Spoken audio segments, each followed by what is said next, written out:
We heard from Erik ten Hag. So let's talk Manchester United then. Finally, Flex. They've agreed a deal with Fiorentina to sign midfielder Sofyan Amrabat on loan with an option to buy. You said you weren't nervous. You knew the deal was going to get done, didn't you? Earlier, cautiously optimistic. That's why. But Sofyan, listen, if you're watching, we apologise it took so long. You always wanted Manchester United. We knew you wanted Manchester United, and we will give you a massive welcome to Manchester United. So to you, Sofyan, get on the plane, hurry up and get here. Don't know if you can get here before Arsenal, but we are sorry that it took so long. But we did always want you. I promise you that. The fans definitely did. You said you prefer Gravenberch. No, I did not say that. Don't worry about that. It had to get done. It did have to get done for Manchester United. Like I said many times before, he's a player that can tick a lot of boxes for Manchester United.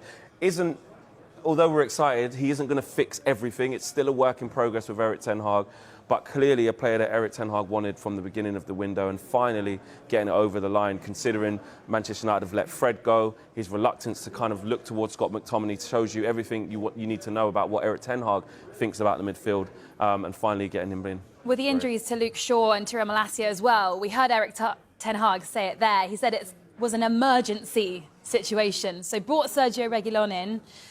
That signing was vital, wasn't it, Dave? Yes and no. I think it ticks a lot of boxes, the Reguilón one, financially, because they needed to shuffle a few things around.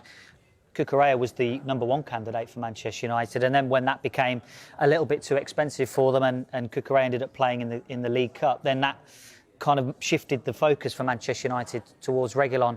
The fact that it works for them financially, the fact that there's a clause in there which means that they could potentially send him back in January, should Luke Shaw, should Malacia be fit again during that time. I think it works out for them in both of those ways. It's obviously a player that people at United have seen as well for a long time. So I think from Erik ten Hag's point of view, it's job done today if they manage to get Reguilón and Amrabat. Yeah, just outgoings now at Manchester United. We did also hear him say that Rasmus Højlund is ready to make his debut at the Emirates this weekend. They're up against Arsenal on Sunday. Flex, you celebrated. I saw you celebrated. No, I didn't. I just give a little. Oh, that's good to hear. That's good to hear. But excited to see him. Again, it's exciting. Look, again, we have to reiterate that there's a lot of pressure on this young player. He's a prospect. He's a real project striker that Erik ten Hag can get his teeth into to develop and kick him on difficult environment to make your debut in against Arsenal. So I don't think he'll be thrown in after being injured and start the game. But hopefully, if the game goes the way that Manchester United would like it to,